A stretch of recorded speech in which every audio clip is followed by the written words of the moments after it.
Edge of Eternities continues to offer up the Magic playing experience of a lifetime. In today's video, we're taking a look at the Elzdrazi. And yeah, they spoiled one for this set, and we're going to talk about it.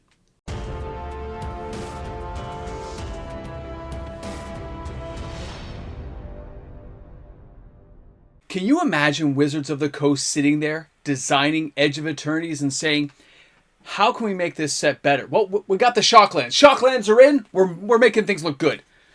We got some low casting cost Planeswalker Tezzeret coming back. Big fan favorite. Looking pretty good. Yep, we got him in there.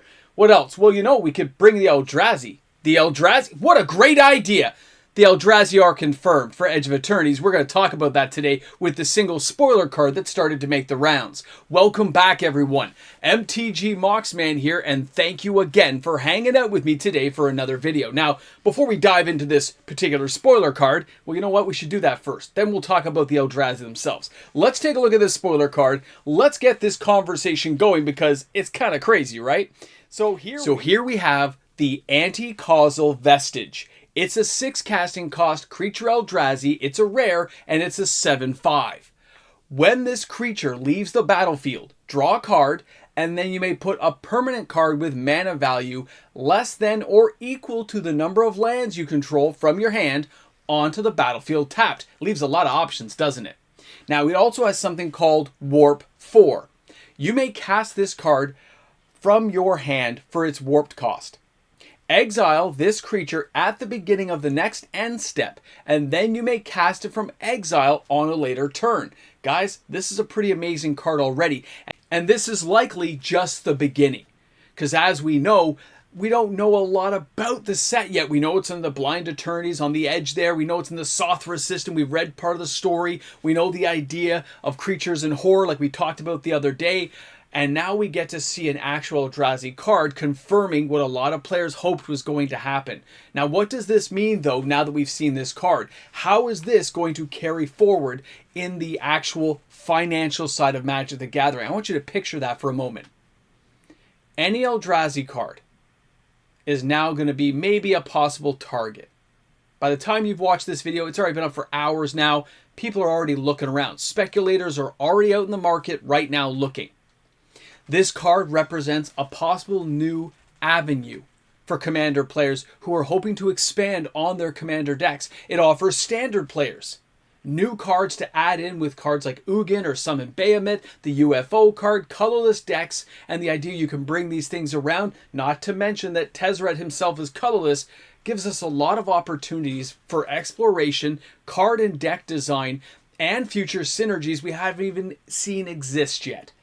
This is what colorless cards can do for almost any deck construction idea, and the way that Wizards of the Coast likes to represent these cards is by offering a lot of opportunities and chances to a lot of different playable formats out there, trying to broaden their audience as far as you can take it.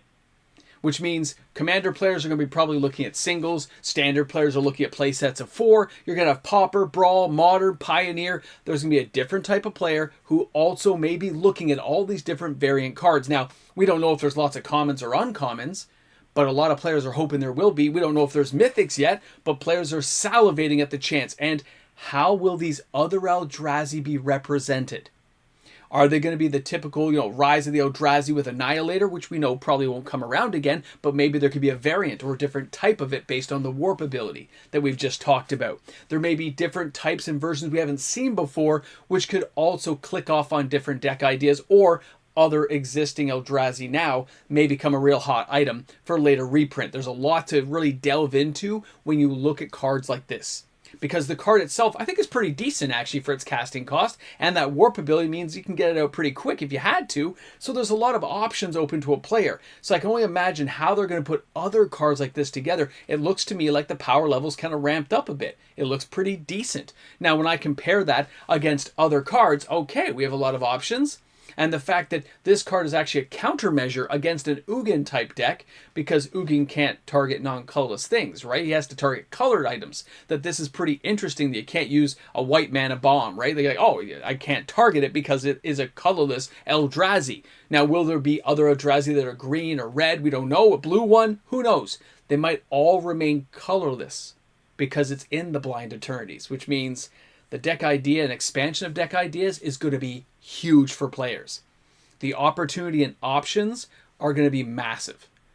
Now, I myself am looking at this card saying it's going to leave a lot of doors open for possibilities, and a lot of players are going to hedge bets now on the information they have at hand, which is just this single card.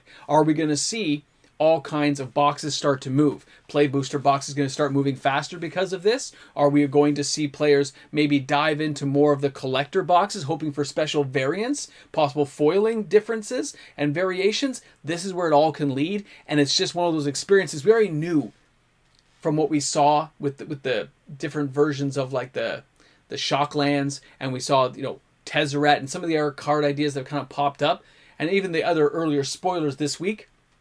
They've already started getting our appetite ready for this new buffet of a set, and it looks like it's going to go off pretty good. But I want to know, how do you guys feel about seeing that Elzdrazi card? What comes to your mind? What have I missed? Drop those comments in the comment section. Thank you again for hanging out with the Moxman today. Thanks for stopping by for a bonus video. I hope you're having a great day. And when you're watching this video, don't forget, I've got my top 10 video coming out tomorrow of the hottest selling cards in Magic, and we'll just see how hot Final Fantasy's doing. Guys, thanks again for hanging out. I'll see you later. Have a great day.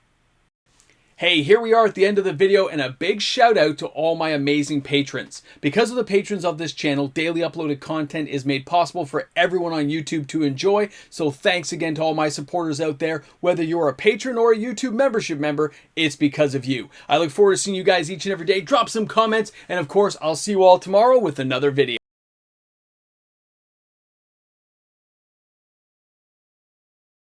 Elzdrazi. Yes! Now give me Nicobolus, and honestly, give me some slivers as well. Put this thing over the top, people. This Ramble Jamble is dedicated to getting those things brought. And maybe Thralls. I know we're not in Dominaria. I know we're not going there for a while. But no, okay, I'll put the Thralls on the side. They can be on the back burner. They're an afterthought. I'm just thinking. You give me slivers with this, and possible Bolus trying to exploit the Elzdrazi, we could go big. Because if Tezzeret's there, it's kind of a Bolus thing, right?